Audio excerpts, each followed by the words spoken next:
ಪಾಸಿಟಿವ್ನಲ್ಲಿ 3 of wands, page of wands, sun card represent ಆಗಿದೆ. ಕೆಲವೊಬ್ಬರಿಗೆ long distance relationship ಅನ್ನ represent ಮಾಡ್ತಾ ಇದೆ. ಮತ್ತೆ ಕೆಲವೊಬ್ರು ಟ್ರಾವೆಲ್ ಮಾಡೋದ್ರ ಮೂಲಕ ನಿಮ್ಮ ಪರ್ಸನ್ ಅನ್ನ ನೀವು ಭೇಟಿಯಾಗಿರುವಂತಹ ಪಾಸ್ಟ್ ನಲ್ಲಿ ರೆಪ್ರೆಸೆಂಟ್ ಆಗ್ತಾ ಇದೆ. ನಿಮ್ಮ ಪಾಸ್ಟ್ ನಲ್ಲಿ ನಿಮ್ಮ ಲವ್ ಲೈಫ್ ನ ವಿಚಾರದಲ್ಲಿ ಒಂದು ರೊಮ್ಯಾಂಟಿಕ್ ಇತ್ತು, ಒಂದು ರೀತಿಯ ಕ್ಯೂರಿಯಾಸಿಟಿ ಇತ್ತು, ಒಂದು ಎಂಜಾಯ್ ಇತ್ತು. ಕೆಲವೊಂದು ರೀತಿಯ ಮೆಸೇಜ್ ಗಳನ್ನ ಎಕ್ಸ್ಚೇಂಜಿಂಗ್ ಮಾಡ್ಕೋತಾ ಇದ್ರಿ, ಫೋನ್ಗಳ ಮೂಲಕ ಅಥವಾ ವಾಟ್ಸ್ಆಪ್ ಗಳ ಮೂಲಕ ಮೆಸೇಜ್ ಗಳನ್ನ ಕಳಿಸ್ಕೊಳ್ಳುವಂತಹದ್ದು, ಒಂದು ರೀತಿಯ ಕ್ಯೂರಿಯಾಸಿಟಿ, ಎಕ್ಸೈಟ್ಮೆಂಟ್ ಗಳೆಲ್ಲ ನಿಮ್ಮ ಲವ್ ಲೈಫ್ ನ ವಿಚಾರದಲ್ಲಿ ಇತ್ತು. ಪಾಸ್ಟ್ ನಲ್ಲಿ ಕೂಡ ನಿಮ್ಮ ಲವ್ ಲೈಫ್ ನ ವಿಚಾರದಲ್ಲಿ ಯಾವುದೇ ರೀತಿಯ ತೊಂದರೆಗಳಿರಲಿಲ್ಲ. ಸೊ ಪಾಸಿಟಿವ್ ಆಗಿತ್ತು.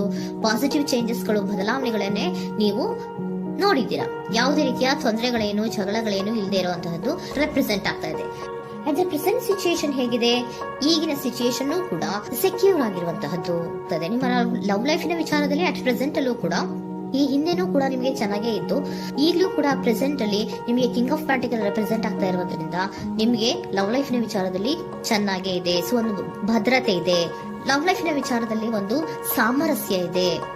ಯಾವುದೇ ರೀತಿಯ ತೊಂದರೆಗಳು ಏನು ಕಾಣ್ತಾ ಇಲ್ಲ.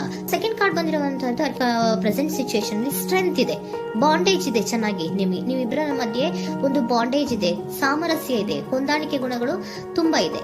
ಆದ್ರೂ ಕೂಡ ಅಟ್ ಪ್ರೆಸೆಂಟ್ ಅಲ್ಲಿ ಕೆಲವೊಂದು ವಿಚಾರಗಳ ಬಗ್ಗೆ ಅನುಮಾನವನ್ನ ಪಡ್ತಾ ಇರುವಂತಹದ್ದು ರೆಪ್ರೆಸೆಂಟ್ ಆಗ್ತಾ ಇದೆ. ಅಟ್ ಪ್ರೆಸೆಂಟ್ ಅಲ್ಲಿ ನೀವು ಕೆಲವೊಂದು ವಿಚಾರಗಳ ಬಗ್ಗೆ ನಿಮ್ಮ ಮೇಲೆ ನೀವು ಕೆಲವೊಂದು ಡೌಟ್ ಅನ್ನ ಪಡ್ತಾ ಇರುವಂತಹದ್ದು ರೆಪ್ರೆಸೆಂಟ್ ಆಗ್ತಾ ಇದೆ. ನಿಮ್ ಲವ್ ಲೈಫ್ ನಲ್ಲಿ ಕೆಲವೊಂದು ರೀತಿಯ ಭದ್ರತೆಗಳಿದೆ. ಸೊ ಯಾವುದೇ ರೀತಿಯ ತೊಂದರೆಗಳೇನೂ ಇಲ್ಲ, ಒಂದು ರೀತಿಯ ಗುಡ್ ಬಾಂಡೇಜ್ ಇದೆ. ಆದ್ರೂ ಕೂಡ ನಿಮ್ಮಲ್ಲಿ ಯಾಕೋ ಆತ್ಮವಿಶ್ವಾಸ ಇಲ್ಲ, ಆತ್ಮವಿಶ್ವಾಸದ ಕೊರತೆಗಳು ರೆಪ್ರೆಸೆಂಟ್ ಆಗ್ತಾ ಇದೆ. ಯಾವುದೋ ಕೆಲವೊಂದು ಅನುಮಾನಗಳು ನಿಮ್ಮಲ್ಲಿ ನಿಮ್ಮ ಲವ್ ಲೈಫಿನ ವಿಚಾರವಾಗಿ ಇರುವಂತಹದ್ದು ರೆಪ್ರೆಸೆಂಟ್ ಆಗ್ತಾ ಇದೆ. ಏನಾದ್ರೂ ತೊಂದರೆ ಆಗ್ತಾ ಇದೆಯಾ, ನನ್ನ ಲವ್ ಲೈಫಿನ ವಿಚಾರವಾಗಿ ಏನಾದ್ರೂ ತೊಂದರೆ ಆಗ್ತಾ ಇದೆಯಾ ಅಂತ ನಿಮ್ಮಲ್ಲಿ ನೀವು ಅನುಮಾನವನ್ನ ಪಡ್ತಾ ಇರುವಂತಹದ್ದು ರೆಪ್ರೆಸೆಂಟ್ ಆಗ್ತಾ ಇದೆ. ಫ್ಯೂಚರಿನ ಬಗ್ಗೆ ಹೇಳೋದಾದ್ರೆ ಕ್ವೀನ್ ಆಫ್ ಪ್ಯಾಂಟಿಕಲ್ಸ್ ಬಂದಿದೆ. ಕ್ವೀನ್ ಆಫ್ ಪ್ಯಾಂಟಿಕಲ್ಸ್ ಬಂದಿರುವಂತಹದ್ದೇನು, ಒಂದು ರೀತಿಯ ಪೋಷಣೆಯನ್ನ ಮಾಡುವಂತಹದ್ದು ರೆಪ್ರೆಸೆಂಟ್ ಆಗ್ತಾ ಇದೆ. ಯಾಕಂದ್ರೆ ನಿಮ್ಮ ಲವ್ ಲೈಫ್ ನ ವಿಚಾರವಾಗಿ ಅಟ್ ಪ್ರೆಸೆಂಟ್ ಅಲ್ಲಿ ಕೆಲವೊಂದು ವಿಚಾರಗಳಲ್ಲಿ ಸ್ಟೇಬಲ್ ರಿಲೇಶನ್ಶಿಪ್ ಅಲ್ಲಿ ಇದ್ರು, ಒಂದು ಗುಡ್ ಬಾಂಡೇಜ್ ಇದ್ರೂ ಕೂಡ ನೀವ್ ಯಾಕೋ ಕೆಲವೊಂದು ವಿಚಾರಗಳ ಬಗ್ಗೆ ಅನುಮಾನವನ್ನ ಪಡ್ತಾ ಇರುವಂತಹದ್ದು, ಅದನ್ನ ರಕ್ಷಣೆ ಮಾಡೋದ್ರೊಳಗೆ ಹೆಚ್ಚು ಗಮನವನ್ನ ಕೊಡ್ತಾ ಇರುವಂತಹದ್ದು ರೆಪ್ರೆಸೆಂಟ್ ಆಗ್ತಾ ಇದೆ. ಇಮಿಡಿಯೇಟ್ ಫ್ಯೂಚರಿನ ಬಗ್ಗೆ ಹೇಳೋದಾದ್ರೆ ನೀವೊಂದು ರೀತಿಯ ಪೋಷಣೆಗಳನ್ನ ಮಾಡುವಂತಹದ್ದು, ನಿಮ್ಮ ಲವ್ ಲೈಫಿನ ವಿಚಾರವಾಗಿ ಕೆಲವೊಂದು ರೀತಿಯ ಹೆಚ್ಚು ಗಮನವನ್ನ ಕೊಡುವಂತಹದ್ದು, ಯಾವುದೋ ನಿಮ್ಮ ವಿಚಾರಗಳಲ್ಲಿ ಹಿಡಿತದಲ್ಲಿ ಏನ್ ಇಟ್ಕೊಂಡಿದ್ರೋ, ನಿಮ್ಮ ಪೊಸೆಸಿವ್ನೆಸ್ ಅನ್ನ ಏನ್ ಇಟ್ಕೊಂಡಿದ್ರೋ, ಯಾವುದೋ ಕೆಲವು ವಿಚಾರಗಳಲ್ಲಿ ನೀವು ಬಹಳಷ್ಟು ಓಪನ್ ಅಪ್ ಆಗಿ ಮಾತಾಡದೆ, ಯಾವ ವಿಚಾರಗಳನ್ನು ಕೂಡ ಹೇಳ್ಕೊಳ್ಳದೆ, ನಿಮ್ಮಲ್ಲೇ ನೀವು ಕೆಲವೊಂದು ಬೇಜಾರುಗಳನ್ನ ಏನ್ ಇಟ್ಕೊಂಡಿದ್ರೋ ಆ ವಿಚಾರಗಳನ್ನ ನೀವು ಮಾತಾಡುವಂತಹ ಸಾಧ್ಯತೆಗಳು ಇಮಿಡಿಯೇಟ್ ಫ್ಯೂಚರ್ ನಲ್ಲಿ ಕಾಣಿಸ್ತಾ ಇದೆ. ಯಾವುದೋ ಕೆಲವೊಂದು ವಿಚಾರ, ಯಾಕೆ ಯಾವುದೋ ಕೆಲವು ವಿಚಾರಗಳಲ್ಲಿ ನಿಮಗೆ ಅನುಮಾನಗಳು ರೆಪ್ರೆಸೆಂಟ್ ಆಗ್ತದೆ.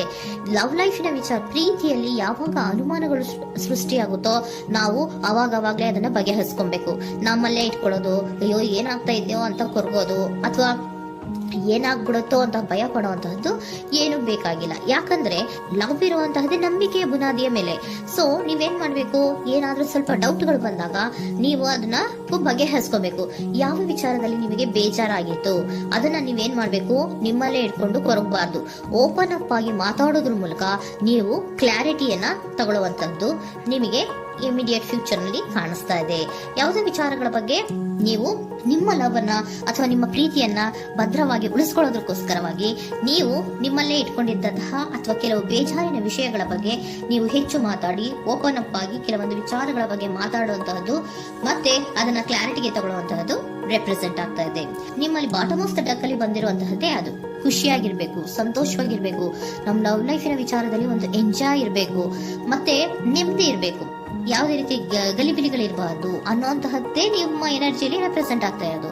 ಅದಕ್ಕೋಸ್ಕರನೇ ನೀವು ಏನೇನು ಕೆಲವೊಂದು ಸ್ವಲ್ಪ ಅನುಮಾನವನ್ನ ಪಡ್ತಾ ಇದ್ರಿ ಅಥವಾ ಕೆಲವೊಂದು ವಿಚಾರಗಳಲ್ಲಿ ನೀವು ಡಿಸ್ಟರ್ಬ್ ಆಗಿದ್ರಿ, ಓಪನ್ ಅಪ್ ಆಗದೆ ಹೇಳ್ದೆ ನಿಮ್ಮಲ್ಲೇ ನೀವು ಬೇಜಾರನ್ನ ಮಾಡ್ಕೊಂಡು ಏನು ಕೆಲವು ವಿಚಾರಗಳ ಬಗ್ಗೆ ಕೊರಗ್ತಾ ಇದ್ರಿ, ಅದನ್ನ ನೀವು ಓಪನ್ ಅಪ್ ಆಗಿ ಮಾತಾಡಿ ಅದರ ಬಗ್ಗೆ ತಿಳ್ಕೊಳ್ಳುವಂತಹದ್ದು, ಅದನ್ನ ಕ್ಲಾರಿಟಿಗೆ ತಗೊಳ್ಳುವಂತಹದ್ದು ನಿಮ್ಗೆ ರೆಪ್ರೆಸೆಂಟ್ ಆಗ್ತಾ ಇದೆ. ಪಾಸ್ಟಿನಲ್ಲಿ ನಿಮ್ಗೆ ತುಂಬಾನೇ ಚೆನ್ನಾಗಿತ್ತು, ಅಟ್ ಪ್ರೆಸೆಂಟ್ ನಲ್ಲೂ ತುಂಬಾನೇ ಚೆನ್ನಾಗಿದೆ. ಬಟ್ ಕೆಲವೊಂದು ವಿಚಾರಗಳ ಬಗ್ಗೆ ನೀವು ಸೆಲ್ಫ್ ಡೌಟ್ ಅನ್ನ ಪಡ್ತಾ ಇರುವಂತಹದ್ದು ರೆಪ್ರೆಸೆಂಟ್ ಆಗ್ತಾ ಇದೆ.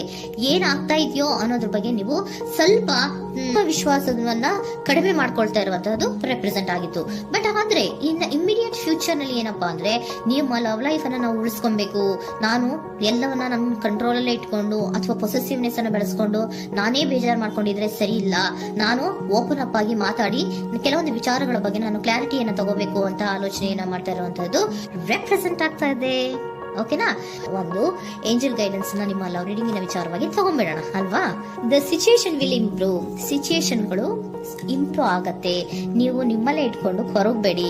ಯಾವುದೇ ವಿಚಾರಗಳನ್ನ ನಾವು ಓಪನ್ ಅಪ್ ಆಗ್ಬೇಕು. ನಾವೇ ಬೇಜಾರ್ ಮಾಡ್ಕೊಂಡ್ರೆ ಅವ್ರಿಗೆ ಏನ್ ಅರ್ಥ ಆಗುತ್ತೆ, ನಿಮ್ ಪರ್ಸನ್ಗೆ ಏನ್ ಅರ್ಥ ಆಗುತ್ತೆ, ಏನಕ್ಕೆ ಬೇಜಾರ್ ಮಾಡ್ಕೊಂಡಿದೀರಾ ಅಂತ ಅವ್ರು ತಿಳ್ಕೊಬೇಕು ಅಲ್ವಾ.